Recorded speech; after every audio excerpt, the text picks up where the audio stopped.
Hello students, now we have to study Ohm's law.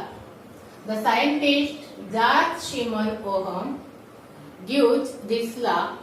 This law tells us the relationship between potential difference and current. We have seen in the previous period what is potential difference and current.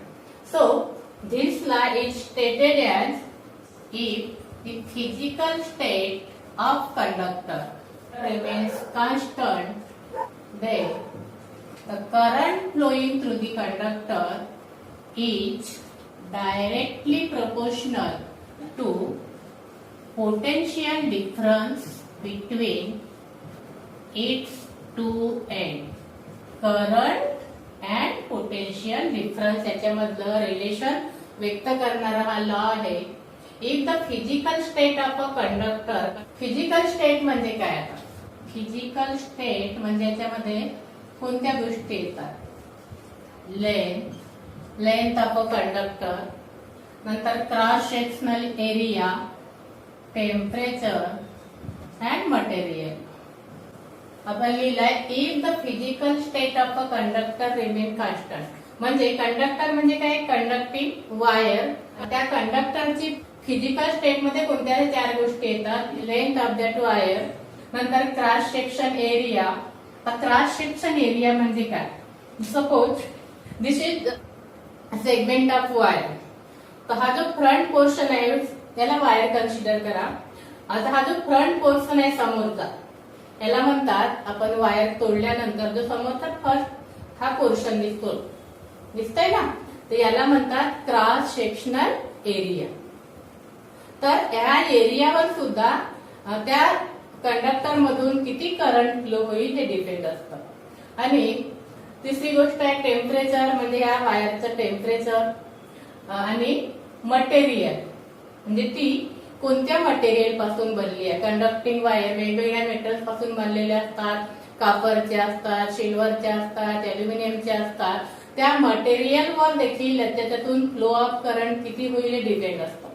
म्हणून ह्या सगळ्या चारही गोष्टी जर constant असेल, length, cross section area, temperature आणि material, याच्यात कुठलाही बदल होत नसेल, तर म्हणू आपण physical state of a conductor remain constant. समजतंय? तर ह्या सगळ्या चारही गोष्टी कॉन्स्टंट असतील तो current passing through the conductor. आता ही कंडक्टर वायर कन्सिडर केली आपण, तर current passing through it is equal to potential difference between two ends. या दोन एंड्स मधील याच्या पोटेन्शियल डिफरन्स ला हा करंट कसा असतो? डायरेक्टली प्रोपोर्शनल असतो. This current is directly proportional to the potential difference. आपण पाहिल्या वायरच्या दोन एंड मध्ये हा पोटेन्शियल डिफरन्स आहे. So current passing through the conductor, this is the conductor. This current is directly proportional to the potential difference. In symbolically लिहू आपण, आपल्याला सिम्बॉल्स माहित आहे. So current denoted by the letter I. I is directly proportional to the potential difference. Potential difference means V. This is the statement of Ohm's law. I current directly proportional to the potential difference. So I is equal to kV. K is the constant of proportionality. आपल्याला या साइनच्या ऐवजी equal to आणायचं असेल तर आपल्याला एक constant टाकावा लागतो. तर आपण तो कॉन्स्टंट ठेवला K. K is constant. K is constant of proportionality. K is the constant of proportionality. Now K ला आपण इकडे डावीकडे आणलं तर आपल्याला इक्वेशन मिळेल I into 1 by K equal to V. Now this 1 by K is the resistance. त्याला आपण R ने डिनोट करतो. So we will get the formula I into R is equal to V. When R is 1 by K and R is resistance. R ला म्हणतात resistance. So formula can be righted IR equal to V. This is the equation of Ohm's law. किंवा हाच formula पण R लिहायचा असेल तर आपल्याला मिळेल तो R equal to V upon R.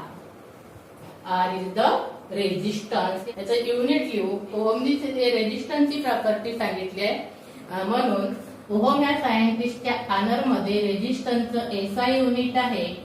SI unit of resistance is ohm आणि ओहमचं साइन आहे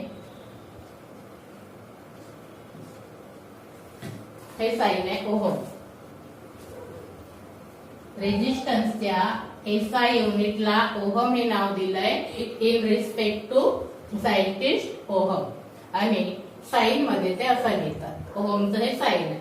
आता यावरून आपण 1 ओहमची डेफिनेशन करू शकतो. रेजिस्टन्सचं एसआय युनिट ओहम म्हणून 1 ohm equal to potential difference V. याचं एसआय युनिट आहे 1 व्होल्ट अँड करंटचं एसआय युनिट आहे 1 एम्पियर. हा एक फॉर्म्युला मिळाला आपल्याला. फॉर्म्युला आपल्याकडे दिलेला फॉर्म्युला असेल आणि त्या प्रत्येक क्वांटिटीचे आपल्याला युनिट्स माहित असेल तर त्याच्या युनिटचा सुद्धा आपण फॉर्म्युला तयार करू शकतो आणि हा फॉर्म्युला तयार केला की त्याच्यावरून आपल्यासाठी डेफिनेशन करता येईल. आता 1 ओहम रेजिस्टन्स ही डेफिनेशन आपल्याला या फॉर्म्युल्यावरून तयार करता येईल. कशी कराल?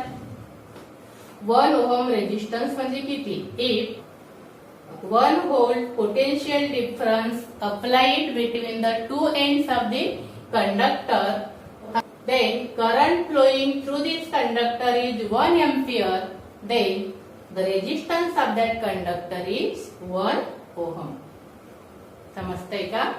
If 1 volt potential difference applied through the two ends of the conductor, then current passing through that conductor is 1 ampere.